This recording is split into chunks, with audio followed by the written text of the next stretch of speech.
I keep wanting to say tanker. It's a cargo ship. Immediately, let's get into it. Let's do it. When I was originally thinking about how to write the music for the game, I suddenly realised that you don't see anybody in the game, and the most important character as such is the island itself. So one of the things that I did with the music was to write the island as if she or he were a character in its own right. And that's really important, I think, that you're going through this space and actually it's completely devoid of people, but the music in a way populates the island, and that the voice of the island speaks to you through the music.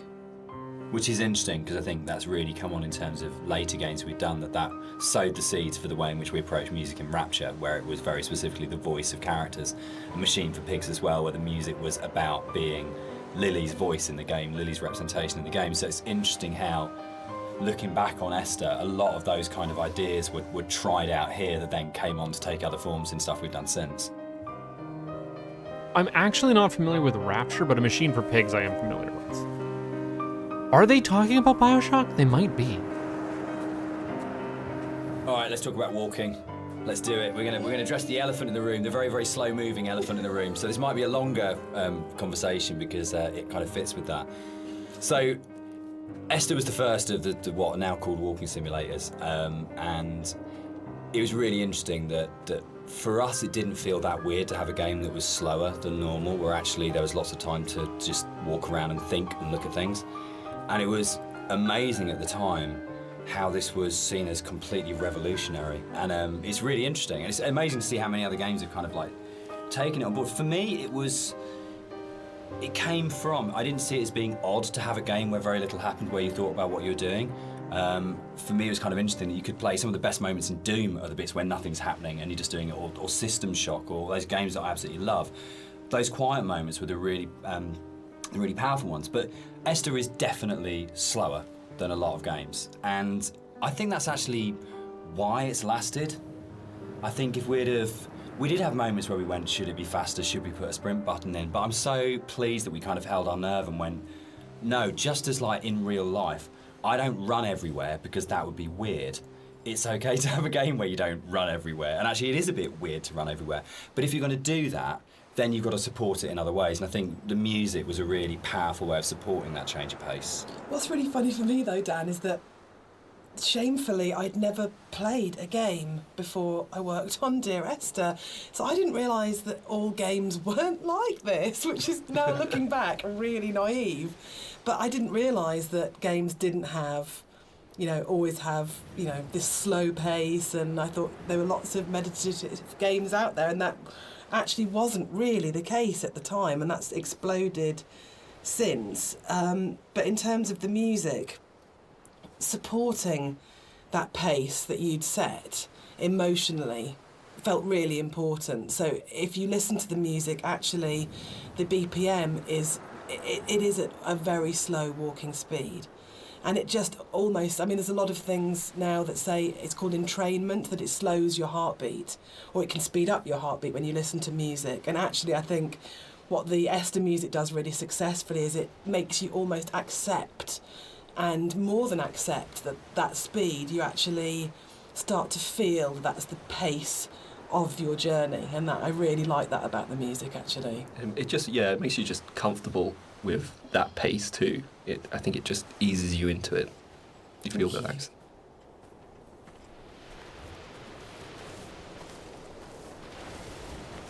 I do think that you could walk faster though, or have an option to walk faster. But then maybe it would throw off the timing of the actual story. Like I never really felt like I was going too long between audio. The radio logs. mast in Dear Esther was obviously there as a really important kind of design feature, as well as its place within the story. And that, I think, came from, it was really interesting, it being a Half-Life mod to begin with, and the Citadel in Half-Life 2, that it tells you how far you are through the game. You're always looking up to the skyline, am I closer to the Citadel, can I see it? And it lets you know how near you are to the end of the game. And it was really important because Esther's so open in a way, and because there isn't this, you're not using kind of shootouts or kind of gating it with combat encounters to kind of constantly keep you moving, that it was really, really important that you always had that focal point of going, I know exactly from the beginning of the game, virtually right from the start, you know where you're going, you know where the game's going to end up, and you know that sooner or later you're going to be either at the base of that thing or climbing that thing, and it's always there, that red light. And I think particularly with the colour palette of the game, the fact that you've got this very, very, very clear red light that's unlike any of the other colours in the game immediately tells you as a player, this is what the shape of this thing is going to be, this is where I'm going, this gives me a purpose, even if the sort of moment by moment is a bit more abstract. Yeah, and navigationally as well, it helps you, it draws you in the right direction as you play the game. You can never get lost if you just follow that one landmark. Yeah, I think it's a really interesting place of where that sort of traditional game design is still, there's loads of it in Esther, it's just not necessarily done in quite the same way. Well, yes, 1, it is the Citadel. 2, it is red. 3, when you go to the caves underground, that is the only time you can't see it. Your orientation is completely lost, and you are surrounded by blue, the antithesis of that color. So something you'll notice as you look around the environment is, you know, from a distance you see the landscape. It's kind of a beautiful place in some ways, but something I wanted to bring to the game was that there's this second layer beneath the surface, whereas if you look at things closely, you see that the actual island itself is very polluted. It's kind of very rotten. You know, everywhere you look, every rock, every grass surface, it has this layer of filth on it, and it's kind of been put in there just to kind of emphasize further that this island's a really unpleasant place to live. It's like if you scratch the surface, you see like just how corrupt this island is. Yeah, again, I commented on it the first time round. The Source engine does Garbo real well, and I don't know why that is, but it conveys pock-marked dirtiness excellently. We cast and did all the voice direction for Esther ourselves for the mod, and it was basically Jess and I on a casting website just listening to people's show reels and finding what's the voice of this thing, and there was never any question about Nigel. I think we heard his show reel for the first time round. It's probably been listened to sort of 30 or 40 actors, and we started listening to his show reel and just both looked at each other and went, that's it, that's him. And it was amazing when Nigel came in. We had, I think, a day and a half to do the whole thing. And he just did that amazing thing that really, really great actors did. If he just walked in, got in front of the microphone, and more or less did the entire thing in one take.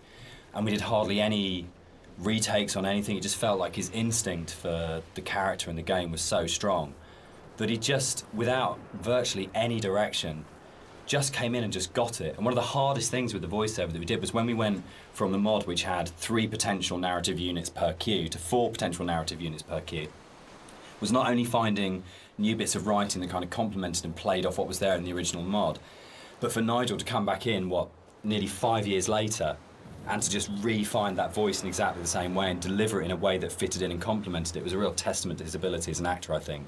That apart from we had spent quite a lot of time trying to make the sound actually sound the same in terms of mic placement and things like that, but in terms of the actual delivery of those new monologues, you wouldn't know that was both written and acted sort of 4.5 years after the original thing was done. So the one person who's not in the room sort of today but deserves a huge amount of credit for how the game kind of eventually was delivered, but also I think in terms of how the game has lasted, a huge amount of respect needs to go to Nigel Carrington for his work on it.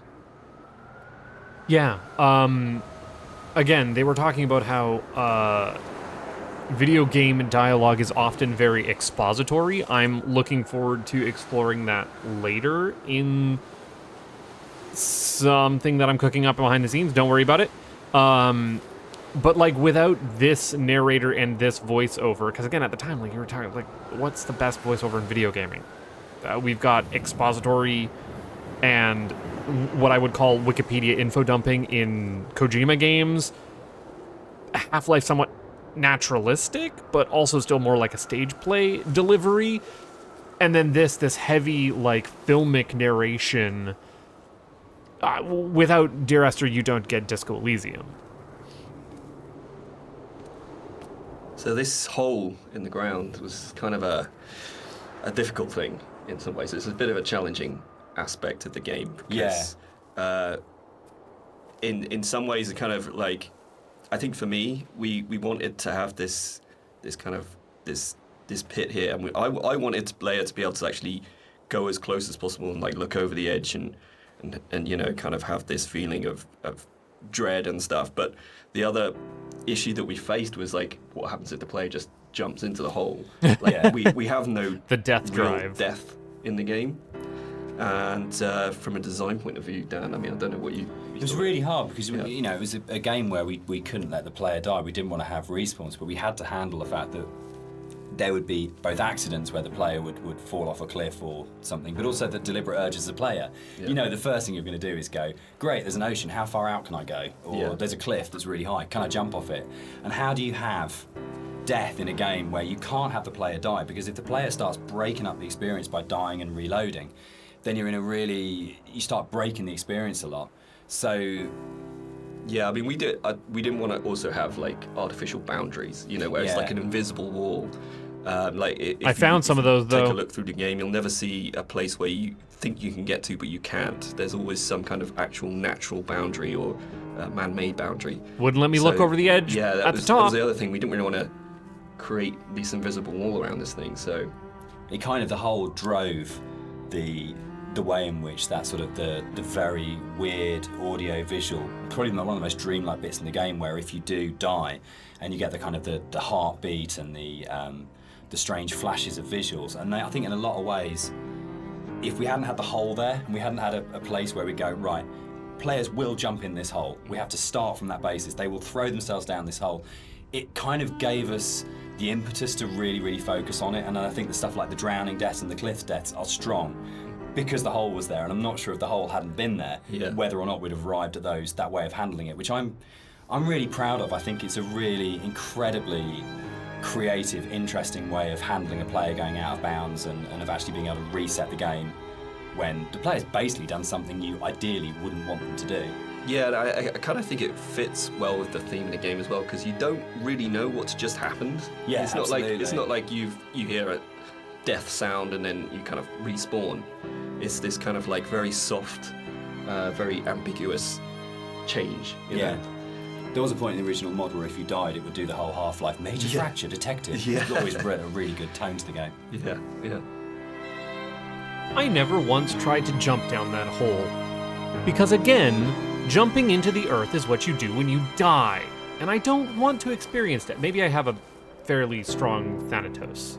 One Or of Thanastasia. the really important jobs of a composer, I think, is to provide the player or the listener Thanosphobia. with different emotional tones and states. And up until this point in the game, the music has been very sparse, very intimate, and very isolating in a way. But the island is also a beautiful and magnificent place, and what I wanted to do at this point for the first time in the game is to create something that was really epic.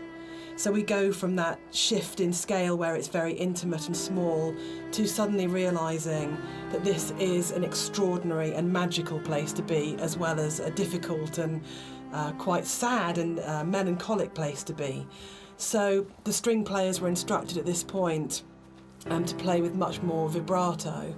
Up until this point, they've played in a very sort of Scottish style, actually, no vibrato, very plain playing. But this was a really beautiful cue to write, actually, because that has that scale. You suddenly realise that the island Scottish is really style. big, and you have this beautiful vista, and the music then shifts, so the player can actually, just for a moment, I think, enjoy being where they are. Yeah, I think that's it. Can I come in? Yeah, I was going to say, this is actually one of my favourite parts of the game. It's just where everything, all the elements kind of come together perfectly. You've got the music, which just is just epic, as Jess has said. You've got the landscape, which is kind of like this big open space. You've got all the little bits and pieces that I put into the detail of the environment, like the movement. There's leaves blowing around. There's the clouds in the sky.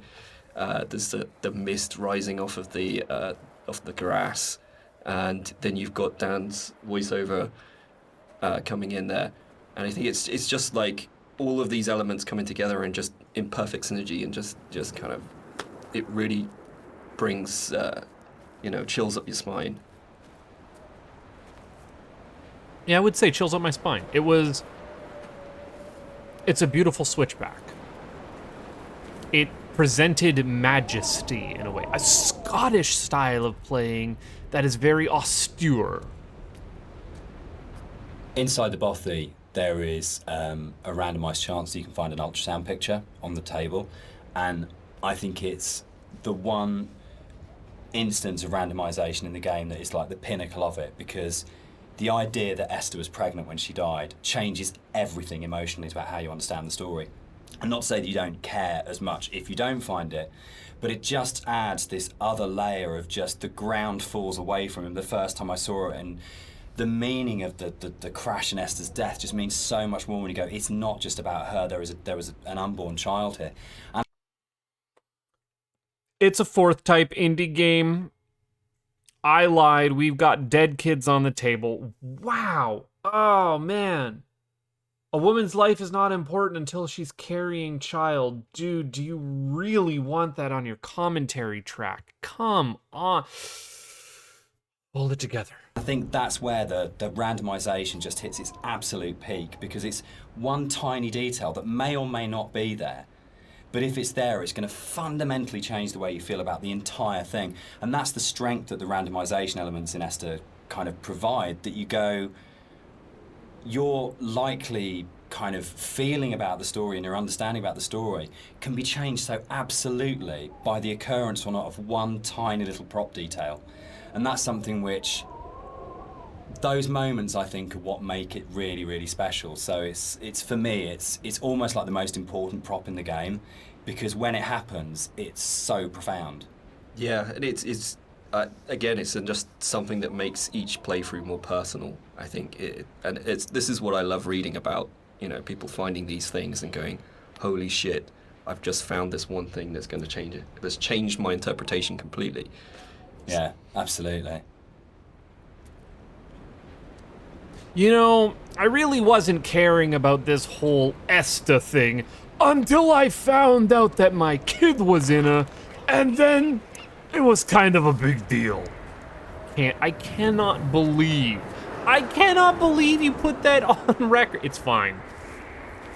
So as you leave the bothy and the seagull takes off, that's the one jump scare in the game, which is kind of interesting, because when we made it, we kind of had to, we kind of called it a ghost story, but there was no intention really. We kind of wanted this dreamy, hallucinatory type thing. But when it came out, people started coming back and saying, this game is absolutely terrifying. I was really, really frightened. And that was really amazing. And I think it's because nothing happens. We're so trained in games to go, there's stimulus all the time, that if nothing happens, you're waiting for something to happen. And kind of, I tend to go back to again and again the whole sequence in Dead Space 2 when you go back to the Ishimura, and it's like the best bit of Dead Space 2, because for what feels like hours, but it's probably only about 15 minutes, nothing happens and no necromorph comes at you, and it's absolutely terrifying because it's just this space and you're just left in it. So I think the kind of the bird here is really interesting because it can actually really, really make you jump. But I don't know if that was part of why people were saying that the game was really scary, but it was a real surprise when people started coming back and saying, this is a frightening game. And I don't know how much of that is to do with the ideas in the game are frightening when you think about them, and how much of it is to do with just the emptiness and the lack of kind of things in the game make it a really quite stressful or quite frightening place. But it was a real surprise, I think, that sort of reaction from a lot of players when we shipped it. It's about the expectation. You're expecting a big boogly woogly woogly to come out. And more so nowadays that the walking simulator has kind of been overshadowed by the jump out spook 'em ups. Which is why I'm interested to check out something of the Backrooms games one of these days. So one of the things that influenced the visuals quite a lot was the tech limitations at the time. And also the kind of themes of the game. Like, tech-wise, we were never ever gonna kind of achieve photorealism. And I think that was a good thing. I mean, really, it made us sort of stretch out into other areas. And for me as an artist, it kind of made me think a little bit more creatively. I did a few tests at the beginning, and when I realized this wasn't possible, I kind of went back and I kind of did some research on different styles, and one of the ones that really struck me was this kind of impressionistic painterly style, where it's kind of like there's just enough shape and color there for you to form an image, but a lot of it is just your imagination. It's kind of like the believability of the environment is in your mind. So this is something that I really wanted to bring over into the game, and you'll see a lot of landscapes that kind of look very surreal, very kind of unreal, and that's mainly due to this impressionistic style. I honestly don't buy that. I think that these landscapes look very real. But again, that's because realism is subjective. I've been on islands that feel like this. This is very true to my experience. Now, mind you, is this what the texture detail looks like? No, because I'm way up on it. But from this distance, indistinguishable from the real thing. Maybe that's the trick, is just don't go up to a microscope with it. We should probably talk about some of the inspirations behind it. I'm on a strict you don't talk about Stalker kind of thing going on here. But when Rob and I started talking, I think one of the first things that we kind of discovered was how much we're both obsessed with Stalker. Yeah. And I think that was one of the major things behind it in terms of when people talk about game inspirations. I mean, for me, there's a lot of FPS stuff in there, Doom, System Shock, but I think Stalker probably more than anything else. And Roadside Picnic, the Strugatsky novel that Stalker's based on, of the idea of this incredible space that you didn't understand, that's simultaneously beautiful and threatening. And I think sort of Tarkovsky's kind of films kind of play into that as well, particularly his version of Stalker, that you want to have this place that you feel rather than think about. And for me, that was like really kind of core to all of the inspirations for the game, was this is a space that is about feeling, not thinking. Yeah, I think the movies in particular, I think I hadn't watched the movies. I'd read the book and I played the game, but when I watched the movie, it kind of all made sense to me, like why I like the game so much and why I like the story.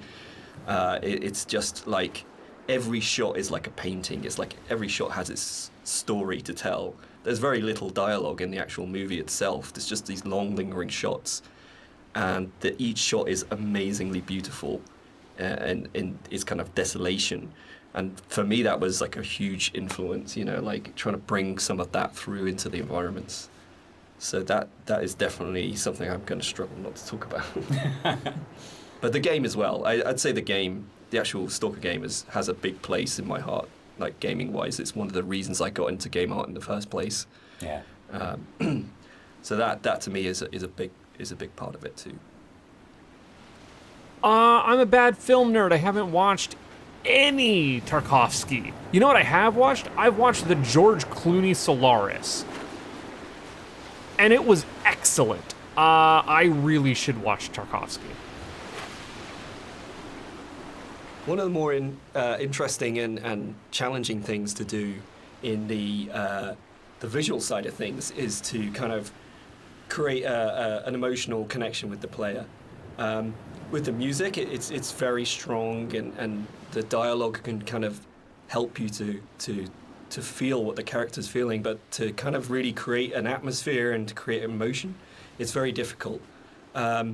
So I designed a few things very subtly within the environment to kind of plant imagery into your mind and kind of make you feel certain things. With this shipwreck on the beach, you can kind of, like, if you look at it from certain angles, you get this real, like it's like a cross sticking up. It's this kind of semi-religious imagery, but it really kind of, it's not obvious, it's not in your face, it's just kind of like something that makes you feel like something you know. And so like there's a lot of deliberate attempts in the game to recreate that feeling, and it's kind of hard to point out in many other places, but It's done in a way where every single rock, every single plant, every single cliff face has been deliberately placed and designed in a way to try and make you feel something in the game. Yeah, like when I looked back through this cave entrance, I deliberately saw that in there. I was like, oh, that kind of looks like a cross. This I was just highlighting, like the cave. Why would you turn around in this cave? Well, because it looks like the Mist Cave, and I always think about the Mist Cave. Sorry, Riven. It looks like the Riven Cave. One of the really important images in the game is the radio mast, and the soundscapes that I wrote for the game are really tied into this idea. So it's the concept of the tortured sounds that they're so broken down, they're so manipulated, and it really is supposed to represent the inner state of the protagonist at this point. It's that fractured understanding. So it kind of works on two levels, actually. We have the narrator who's trying to understand the journey that he's on, and we also have the audience's journey and their struggle for comprehension to understand what's going on in the game. So this distortion, this breaking down, this fragmented, kind of tortured sound really ties into the idea of the radio mast and that idea of communication, actually. That the game is trying to communicate something to you, the narrator's trying to tell you something, but it's so difficult to understand what that is. Hence why I say that Oxenfree owes a lot to this game. Oxenfree, they made a sequel to that I never got around to. And I really should. This is another of my favourite bits in the game, where you come along the edge of the sort of gully and you find hundreds of books, and it's one of the first times where most explicitly there's the suggestion that nothing you're seeing is real, because there's just no way that this can exist, and it's a really amazing, uncanny moment. But it works, I think, for me, because you just go, I don't understand it, but it's lodged somewhere in my head, and I can't get rid of it, and I can't unsee this. And I think for me, like in terms of my influences from books, I mean, there's the obvious sort of stuff like with Burroughs, Cut Up and things like that going on. But it comes to the kind of books that I really love, that like Roadside Picnic, or the other one by the Strugatskys as well, I absolutely love, is The Ugly Swans, that's just full of these images that you go, I don't understand, I literally have no idea what's going on here, but I can't shake it, it's just got its hooks in me. And I think more recently you've got books like Jeff Vandermeer's Annihilation, does this so well, where nothing is understandable, but you feel the logic, but you can't understand the logic, but you feel like the logic's there. And that, I think, is a really powerful thing that games are so good at doing, of creating these things. And I think where a lot of game writing for me becomes kind of the wheels fall off it, is that they have these amazing ideas and then suddenly there's this huge rush of going, right, we've developed this mythos and we've shown you all the tips of the iceberg, which are really interesting, but now we're just going to show you the whole iceberg. And actually, that's never that satisfactory as a player, because it robs the mystery. And I think the best game writing is those kind of moments where you go, I feel like there's something just outside the edge of my vision or just on the edge of my hearing. But it's the confidence to go, that's it, that's all you get, and the rest of it is up to your imagination.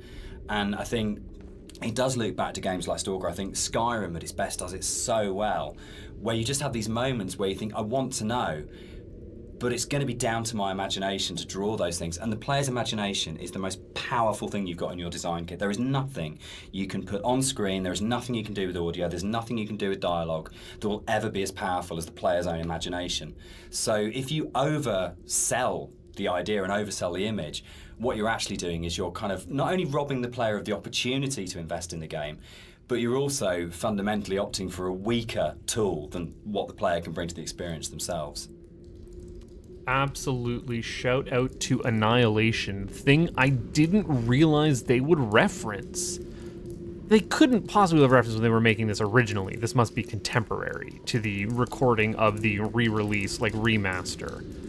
But absolutely, some of my best, like, unreliable narrator, cosmic horror, and we've fallen down the pit.